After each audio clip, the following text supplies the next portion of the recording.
don't need a return ticket where you're going. This is a one-way journey. Straight down!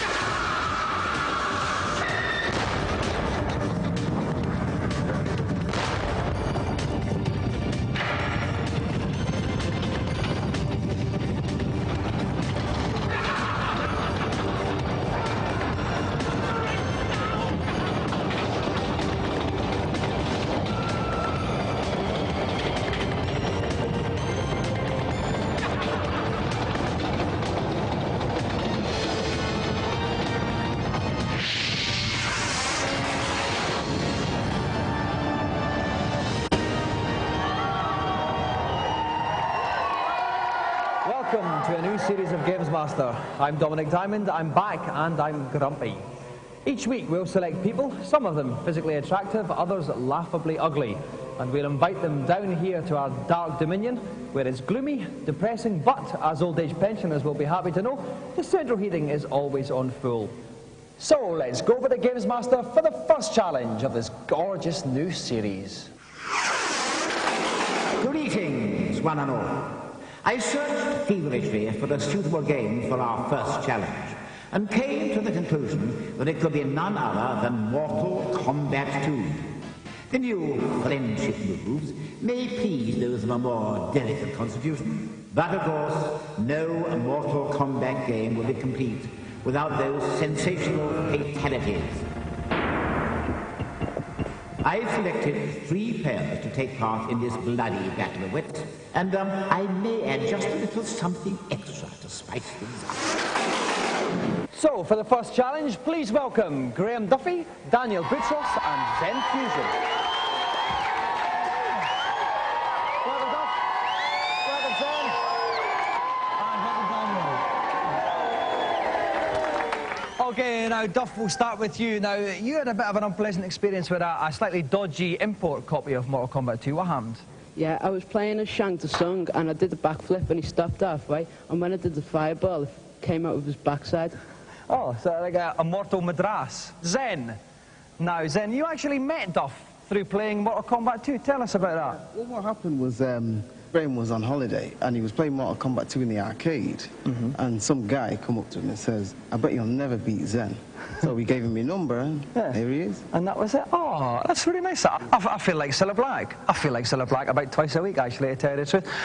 Finally, Daniel, do you ever feel like Cilla Black? Once a month, yeah. Once a month. Okay. Right, okay, so what we're going to have here is these two are going to take on probably the most frightening character in the game, Baraka.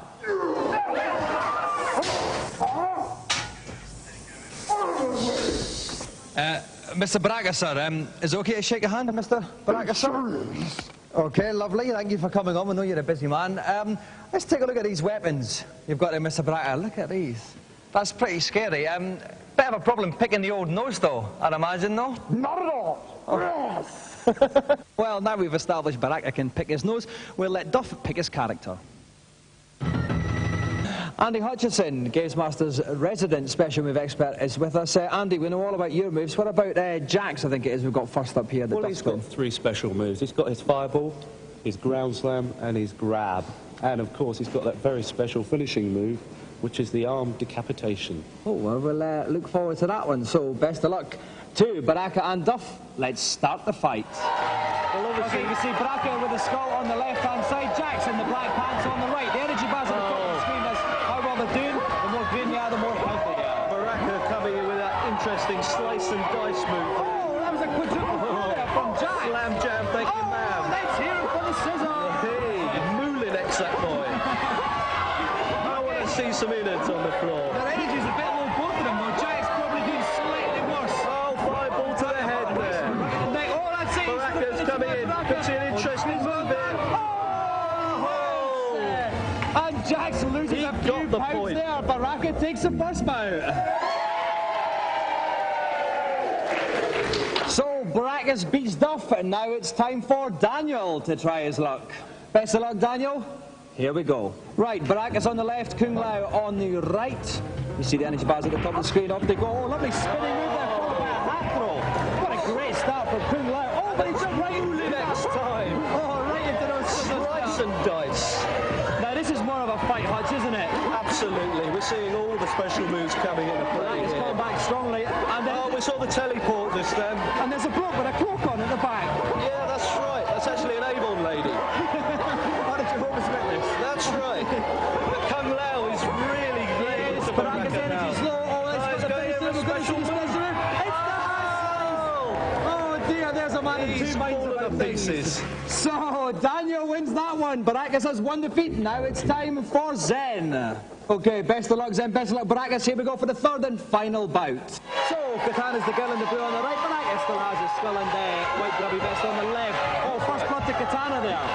Right, well, here comes the fan. That was that fan. There goes the fan toss. Great combo move. Got him right between the toes there, Hutch. That's right. It looks very painful indeed. Oh, it's fan crazy ahoy. Hey, she's a number one fan. Somewhere where the sun don't shine there. It's fantastic out there. Both the energy quite low. This is a close one, Hutch. Baraka's coming back. Oh, another great fan move. They want to see something special here. Katana's caught it. Oh, and this is it. Katana could be over. And what's Braga doing here? He's giving it a present. It's a friendship move. Beautiful finish from Baraga. Round of applause for our resident newman, Baraga. Thank you very much, Baraga. Okay, now we're left for our three challengers. Okay, first of all, from Duff and Zen, a quick excuse as to your poor performance, Duff. Well, he's got me a dress and he's got a few mates as well. That's fair enough, I understand that. Zen? I just didn't want to hurt him, because he wouldn't speak to me again otherwise. That's true, and because you like making friends through Mortal Kombat too. Well, that's it, yeah. So that's fine. Finally, Daniel, you sliced him in half in the end. Yeah. Is this normal behaviour for a lad with your hairstyle? Yeah. Yeah. Okay, fine, the less said about that, the better then. But congratulations, Daniel, because he's won the first GamesMaster Golden Joystick of the series. Round of applause then for Daniel, Zen and Duff.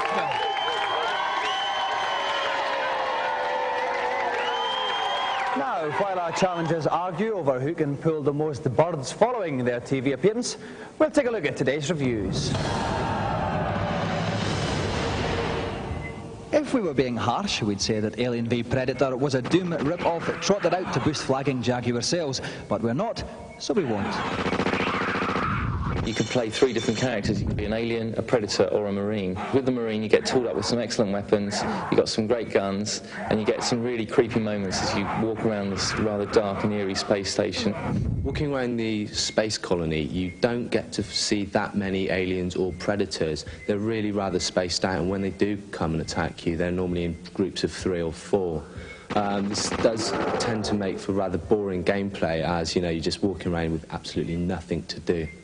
Alien vs Predator has a lot of problems, but I think they're sort of eased by the overall size of the game and the amount of challenge that's there. It's probably the only thing in the Jaguar that's actually worth the cost of the cartridge, and it's certainly better than things like Trevor McFur.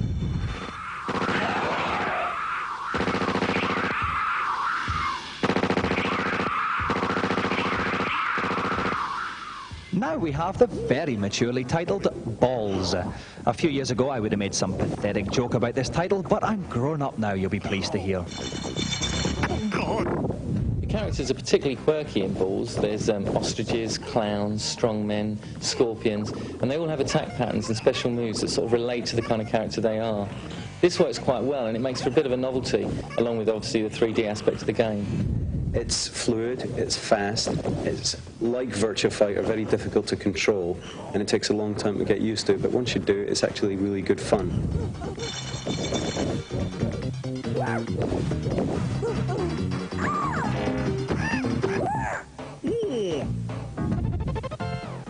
Finally, we know Smash Tennis has been out for a while, but we'll still review it, A, because it's fab, and B, because we feel like it. All the shots are under your fingers. You've got buttons for lobs, you've got slices, top spin, all sorts of play. You can play at the net, you can play at the back of the court, doubles, singles, it's all there. Apart from just being a great tennis simulation, Smash Tennis has a lot of hidden secret options and bonuses. For example, on the beach course, you can hit the palm tree, knock a coconut out, and you don't get any points or anything, but it's just a nice little touch. On a rainy Saturday night, this would probably be an ideal game. You can invite some of your friends around, plug a multi-tap in, and away you go.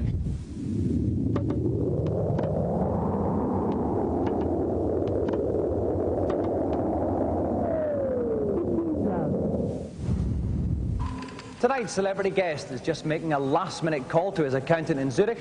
While he does that, let's find out what he'll be playing. For my second challenge, I've picked a game that runs circles around the opposition and leaves other footballing games on the bench. Super Sidekicks 2 on the Neo Geo. The contrasting styles of Brazil and England will come together today, and I'll be looking for players to make the most of the variety of moves they have available to them. Most importantly, strikers must use their special chance option, which, if activated, gives goal-hungry players a pot shot on goal. Right, lads, let's give it 110%, or the dog gets it. Because it's the first show in the series, we're in an extra special guest-type situation. Please welcome the star of My Blue Heaven, Gag Tag, Do the Right Thing, and Fantasy Football. All these shows and not one DAS commercial inside, Frank Skinner.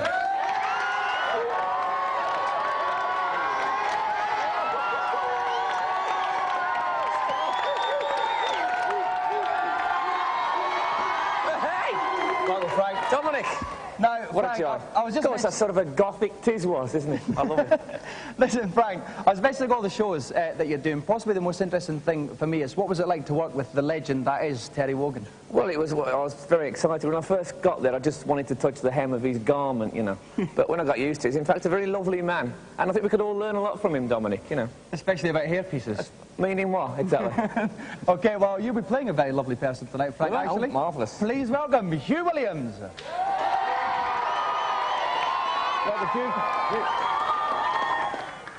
OK, now, Hugh, Frank's obviously from Fantasy Football. You're playing a football game tonight. Who do you support? Well, did support all the shots. But they're not in the league anymore. No, very sadly, it was upsetting time. He got kicked out, didn't he? Yeah, unfortunately. Right, while I advise Frank on suitable pension plans, we'll take a quick commercial break.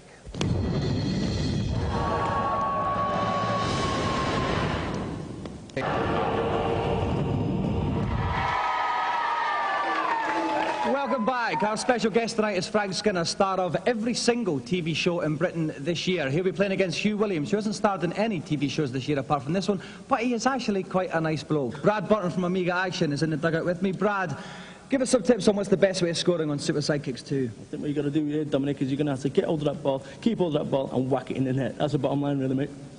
Very clever one there, Brad. OK, best of luck, Frank. Best of luck, Hugh. Let's go to kick-off. OK, so Hugh is playing Brazil, playing from right to left in the famous gold shirts. Frank is playing England, playing from left to right in the white shirts. Now, Brad, each team's got a couple of special players. That's good, mate. When each of the teams have an ace player, that player is your best striker. He gets within the scoring distance, he's going to whack it in there, and he's going to score. Chance, here we go. What he's got to do is... Oh, it's in! It's 1-0 to Brazil already! You've got the advantage, yeah, Dom. When you get in certain positions, the chance box pops up, and you're going to position the cursor where you think he's going to score. This is it. Frankie's going to have to get his ass together, pull his socks up, and get it on. It's not as good as playing football as it is telling jokes to the guy, but pull his socks up, like you say, and get another chance of the boom. Check it in. That's the equaliser. And Hugh's keeper stands still. I think the keepers aren't taking enough of that up your guts thing, I think. So it's England 1, Brazil 1. OK, Brazil to kick off. What about kick it up, lads? OK, Brazil now. To the wing. Tips it up. Oh, that's the ace player now. He's got a chance to get it. Boom! And again, Frank's keeper with leg football boots, which means it's Brazil 2, England 1. OK, here we go for the start of the second half. England on the attack, making their way forward. That's Hugh, got up the pitch now. Frank moves off. Let's get some dirty tackles in there, fellas. Come on, Frankie. England on the attack. He's got a chance. Goal to England. England 2, Brazil 2. Still no sign of movement from those goalkeepers. And he's just sacking all the opponents out here. OK, here goes Brazil. It's a break down the wing. Check it out. And there you go. Just outside the box there. He's got to shoot, think he shoots. And the referee blows for the final whistle, which means at the end of normal time, it's England 2, Brazil 2. So with the score tied at 2-2 after normal time, we go into sudden death penalties. Whoever misses the first one loses. Let's start the penalties. There's two other crowd behind the first penalty now. What would you recommend here? I don't know, tuck on and make corners. Oh, it's a save! It's the first save the keeper has made in this whole match, which means Frank Skinner's England misses their first penalty. It means if Hughes Brazil gets this in, there we go. Then Brazil have won. Brilliant diving save. Hey! I thought that was going to go in, Brad. Guy was gutted. Okay, here we go. Frank's second penalty. I've reckoned on. Which way, mate? Which way to go here? He's gone right for the keeper again, right for the middle. So England missed two. Now will Brazil put the second chance away? They did it in the World Cup final. Will they do it here? Oh, he saved it! Goalkeeper! And now at last the keepers are playing, Brad. Let's go for it, fellas. Okay, here we go. Frank's third penalty. Different tactics, I think, Ian. We've already had Stuart Pearce and Chris Waddle. It's there! Which means that Hugh needs to score with this penalty, otherwise Frank has won. It's very tense here. The golden joystick depends on this. Still nothing can split these two. We got England's fourth penalty. Get those gloves on. Goalkeeper spreading himself. Oh, it's a save! Keeper! Now, once more, if Hugh Williams Brazil scores this, they have won. It's very tense here. They line up. Yes! Hugh Williams Brazil wins the challenge! Frank Skinner, eat no words. Oh, what a sickness.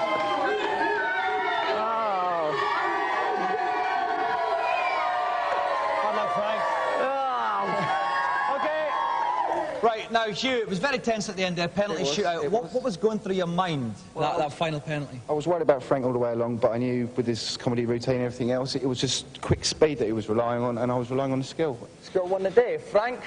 Well, one of the problems I had was that I didn't realise that we weren't going to change ends at half-time. So I spent the first half of the second half attacking my own goal, right, which was a bit of a mistake. And now tell us about the tour you've got coming up, Frank. I start in Guildford on October the 1st, and I do 56 dates in 2 months. So is that the biggest tour ever? I think it's the biggest tour ever in the world by anybody. All right, best of luck with that, Frank. Cheers. But the golden joystick goes to Hugh Williams.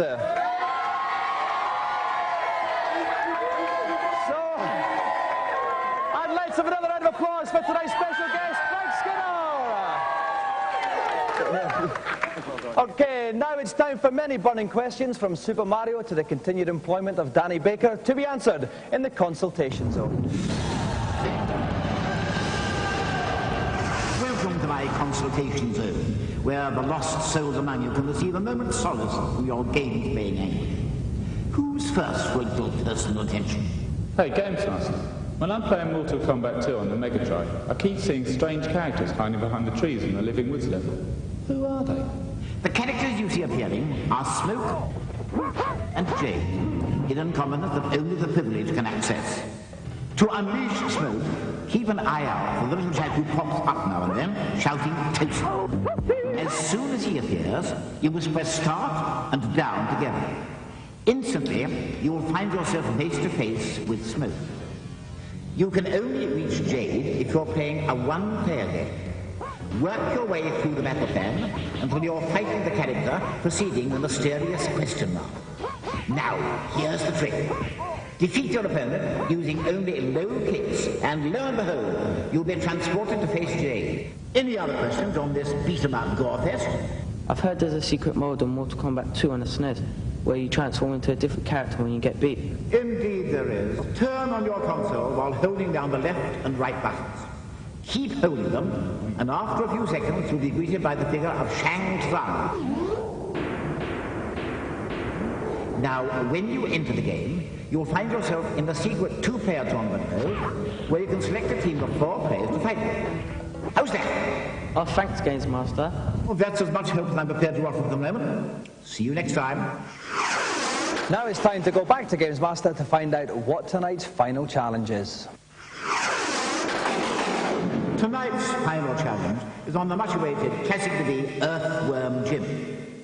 2 contestants will have 60 seconds each to collect as many neutron capsules as possible on the first level of this humorous platform rocket. Players should watch out for the dog at the start of the level who will attempt to pull your pants down and waste valuable time. Good luck.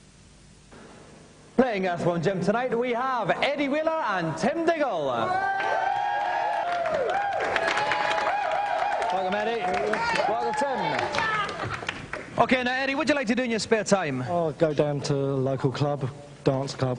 Dance club, dance rave kind of thing? Just dance music, that's all. Tim, we were talking before about crisps, funnily enough, weren't we? And remind us, what's your favourite type of crisps again? It has to be cheesy Wotsits. Okay, right. Just before Tim and Eddie play our from Jim, we've got a little special feature on some of the background to the game. Earthworm Jim is the latest creation from official rich bloke Dave Perry, the man responsible for Aladdin and Cool Spot. Jim starts off as an earthworm, finds a spacesuit and gets transformed into a superhero. These things happen. As Earthworm Jim battles his way through 30 money-spinning levels, you see a cute little puppy dog who turns a bit Rottweilery if you let him get hurt. He indulges in some head-to-head battles with Psycho Crow, and there's 5 secret stages known as the Dark Rooms hidden in level 5. But what happens when Jim finally reaches his fairy tale princess? I could tell you, but I'd have to kill you. Groovy! Okay, Earthworm Jim, any tips for our 2 challengers? Keep moving, essentially. There are plenty of neutron capsules around, but if they shoot the baddies, then more are revealed. Okay then, best of luck. We're having Eddie going first. Each contestant gets 60 seconds to collect as many neutron capsules as they can. Eddie, your time starts now. So off goes Eddie. You can see the time ticking down in the top and centre of the screen. His energy's on the top left of the screen. Oh, it's 40% just now. You did say you should try shooting the bad guys as well, Simon. That's right. He obviously didn't listen to me. He's launched the cow. That's essential to the quest. Top right hand corner of the screen is the total neutron capsules. He's got 40 seconds left. He's only got 6 though, Simon. Another couple there. Halfway through the time, 15, 17. This is getting a bit better now, Simon. Yeah, up to 17. Doing okay for himself. They're quite tricky, those pads. Make you bounce at the Yeah, oh, missed a few there. Yeah. Going back, I think. 20 seconds left, 20 capsules collected. That's bizarre, that. One of life's strange coincidences. It's a conveyor belt now, Simon, isn't it? It's a bit tricky, this. He's going to work his way up to the top there, doing okay. 10 seconds left, 29 capsules. There are loads at the top there, if you can just reach them. 5 seconds left, 4, 3, so 34 capsules, 2. Not a bad total. 36. That is it, a total of 36 neutron capsules for Eddie. Eddie, please make way for Tim. Best of luck, Tim. Off you go. Okay, Tim's 60 seconds begins. Time in the top middle of the screen. Percentage of health, top left. Number of neutral capsules, top right. 36 to beat, and he's got none. He's got 0 after the first 10. I think he wants to start getting some quickly. Right, last, he's managed to launch a count. He's going to watch this crow. It's a bit pesky. 3 neutral capsules, 40 seconds. This is not good, Simon. Not at all, no. He's going in an upward direction here. He's only all over the place. Halfway through the time. There's quite a few up there. He needs to keep moving. I think his only hope now is he gets further through the level than Eddie did, really. But 3 of those, though, 20 seconds left, 23 now. He's actually beating. He's actually doing better than what Eddie did at this stage now. Quickly, all that good stuff. He's up there. 8 seconds left. He's on 31. 33. 5 seconds left. He needs 3 more people. If he can get this, he's done it. Fantastic. And he finishes with 38, which means that Tim is the winner. Eddie, well done, Tim. Eddie, I thought that score would have been good enough, actually, to win, but in the end, unfortunately, it wasn't. What went wrong with your performance then? Well, I never did enough jumps. Tim did a brilliant comeback, and it was very close anyway. And that was it. Certainly was. Tim, it was just right at the end, that last leap you got it. Were you quite confident throughout? No, I was kind of really sweating, you know. Well, listen, Tim, this, my friends tell me, and a lot of them are figurine experts, is a maquette of Earthworm Jim. It's actually worth a lot of money, and the Shiny Boys have made it up for us especially. And so you are going to get that, actually. You can buy a lot of cheesy Wotsits for that. And as well as that, of course, Tim, you have won the Golden GamesMaster Joystick. Round of applause again then, Tim and Eddie. Right, I'm off now to put dried bogies on the outside of people's noses. We'll see you later. Bye-bye.